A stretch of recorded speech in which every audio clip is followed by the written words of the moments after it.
हे guys, good morning. 4 जुलाई 2024 3 o'clock पे हो गई थी मेरी मॉर्निंग। उसके बाद नहा धो के और फिर अपनी पढ़ाई स्टार्ट करते हैं।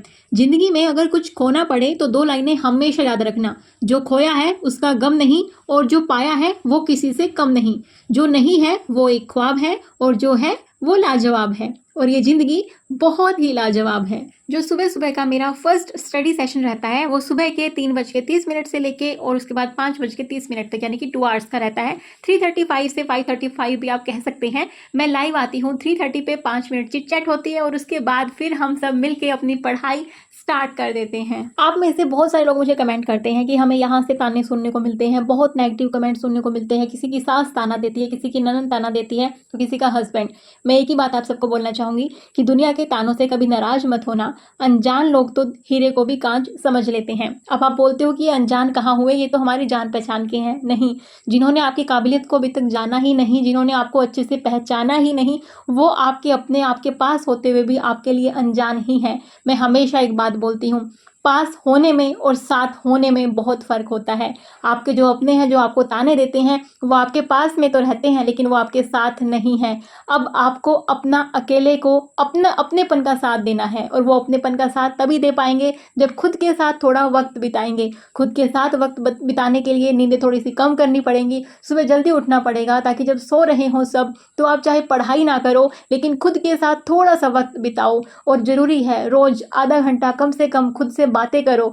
और जब आप ये बातें शुरू करते हो ना खुद से, तो आपको स्टार्टिंग में डर लगता है कि आपकी स्थिति परिस्थिति कैसी हो गई है, लेकिन धीरे धीरे जब आप खुद के साथ वक्त बिताना शुरू करते हो तो खुद के लिए सॉल्यूशन आप ढूंढना शुरू करते हो कि लाइफ में आपको कैसे आगे बढ़ना है, क्या क्या स्टेप उठाने हैं। जब आप शुरुआत करोगे किसी भी चीज़ की, वो हमेशा मुश्किल होती है, लेकिन याद रखिएगा, एक बार अगर आपने शुरुआत कर दी फिर आप कभी भी पीछे मुड़ के नहीं देखने वाले।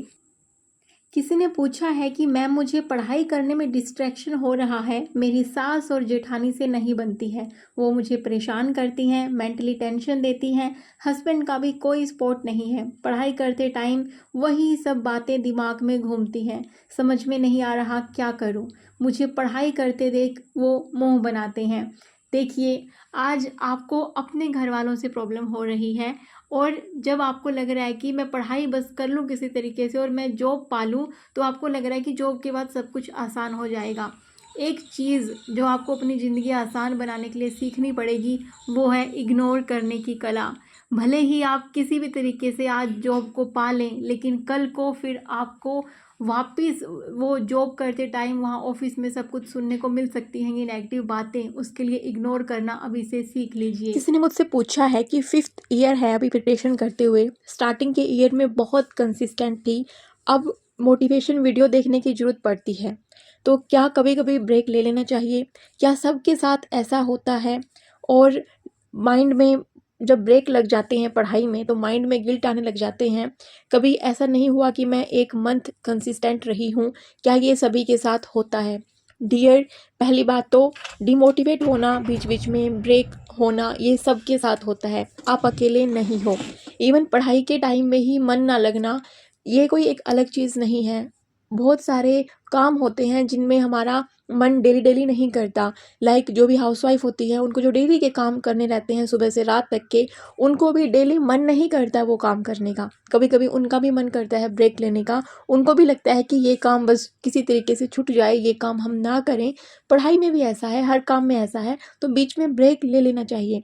दूसरी चीज़, आपको 5 साल हो गए तैयार करते हुए, जब भी डिमोटिवेशन आए खुद को हमेशा ये बोलें कि बस एक और चांस, खुद को बस एक और चांस देती हूँ। आप जितनी बार ऐसा करेंगी, मन में ऐसा लाएंगी अपनी तैयारी के दौरान, तो आप अपनी जीत को और सुनिश्चित करेंगी, अपनी जीत के उतना ही पास आप जाएंगी। लेकिन आप मन में अगर रिग्रेट करती रहेंगी कि 5 साल निकल गए अब क्या, तो फिर आप शायद आगे बढ़ने के लिए वो स्टेप नहीं ले पाएंगी, अपना 100% नहीं दे पाएंगी। एक और चीज़, आप ना सफलता को अपनी कामयाबी पे ना तोलें कि किसी एग्ज़ाम में सफल होना ही कामयाबी है। नहीं, क्या पता आप किसी एग्ज़ाम में कामयाब ना हो, लेकिन आप दूसरे फ़ील्ड में कामयाब हो जाएँ। और जो भी आपने गलतियाँ की हैं अपने 5 सालों के दौरान, उनको ज़रूर फाइंड आउट करें। कई बारी हम मेहनत कर रहे होते हैं, लेकिन सही डायरेक्शन में मेहनत नहीं कर रहे होते, तो भी हमें रिज़ल्ट नहीं मिलता।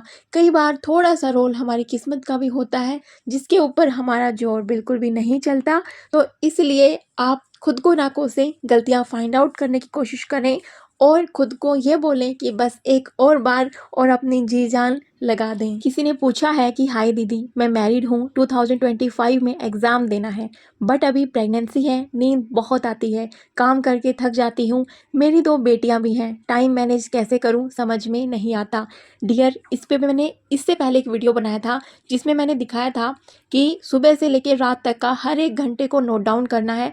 साइड में फिर आपको कॉलम बनाने हैं कि ये वाला घंटा आपका किचन में जाता है, मतलब घर के काम में जाता है, या फिर पढ़ाई आप इसको दे सकती हैं बचता है तो, या फिर आपको नींद आती है। ऐसा करके आपको दिन के 1-2 घंटे स्टार्टिंग में फाइंड आउट कर लेने हैं। धीरे-धीरे टाइम आपका और इंक्रीज़ होता जाएगा, लेकिन स्टार्टिंग करें 1-2 घंटे से। और यहाँ पे मैं अपनी स्टडी करने में एक वीडियो देखने में मगन थी और हस्बैंड आ गए थे अचानक से। एक्चुअली आपने अगर नोटिस किया होगा स्टार्टिंग में, तो उनकी आँख में ना स्वेलिंग हो गई है।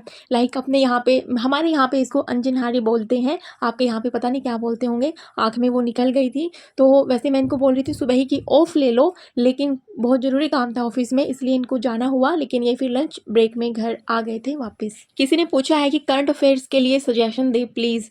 तो ये मेरा जो चीज़ है वो मैं शेयर कर रही हूँ, अपना एक्सपीरियंस। प्लीज़ इसको 100% फॉलो ना करें, खुद का देखें आपके लिए क्या सूट करता है। सबसे पहले मैंने स्टार्ट किया था न्यूज़पेपर, जो कि मेरी गलती थी, क्योंकि मेरे को स्टैटिक सब्जेक्ट पॉलिटी, ज्योग्राफी या फिर इकोनॉमिक आप कहिए, इनकी मुझे कोई जानकारी नहीं थी और मैंने न्यूज़पेपर स्टार्ट कर दिया, जिसको पढ़ने में थोड़ा टाइम तो लगता ही था, लेकिन जो की टर्म्स आती हैं जो समझ में नहीं आती हैं। इसलिए जब भी आप स्टार्ट करें करंट अफेयर, तो किसी की वीडियो एनालिसिस देखें। बहुत सारे यूट्यूब पे वीडियोस हैं स्टेट पीसीएस के लिए, यूपीएससी के लिए, तो आप वहाँ से रेफर कर सकती हैं। जब आपको चीज़ें समझ में आने लगें, जब आपका स्टैटिक पोर्शन क्लियर होने लगे, स्टैटिक सब्जेक्ट 3-4 आप कर लें, उसके बाद फिर आप या तो न्यूज़पेपर रीड कर सकते हैं या फिर किसी वेबसाइट से आप अपने करंट अफेयर को कर सकते हैं। बहुत सारी वेबसाइट होती हैं जो प्रीवियस ईयर क्वेश्चन के साथ साथ करंट अफेयर डेली का डालते हैं। वहाँ पे आपको न्यूज़पेपर जितना टाइम भी नहीं लगेगा इन्फॉर्मेशन फाइंड आउट करने के लिए, जो कि आपके एग्ज़ाम के रेलिवेंट है। मेरा जो सेकंड स्लॉट था स्टडी का, वो 145 पे कंप्लीट हो गया था, ख़त्म हो गया था। उसके बाद हम गए थे बच्चे को स्कूल लेने के लिए। आप लोग ने मुझसे पूछा था कि मैं अपने नोट्स, मेंस के नोट्स कैसे बनाती हूँ। वैसे मैंने एक बार शेयर किया था, मैं फिर से इस वीडियो में वो शेयर कर देती हूँ। जैसा कि ये इलेक्शन कमीशन का नोट्स मैंने बनाया हुआ है, मैं जब भी मेंस के लिए कोई चीज़ प्रिपेयर करती हूँ तो कोशिश करती हूँ इंट्रो लिखूँ, उससे रिलेटेड कोई भी रिपोर्ट है, कोई भी रिफॉर्म्स हैं, जो कि मुझे याद आए, उसी टाइप में मुझे पेपर में लिखना हो, उसी टाइप में मैं नोट्स बनाती हूँ। कुछ अलग चीज़ें होती हैं वो मैं अलग पेन से नोट डाउन कर लेती हूँ, ताकि मेरा उन पर ध्यान चला जाए, और कंक्लूजन मैं ज़रूर इंक्लूड करती हूँ।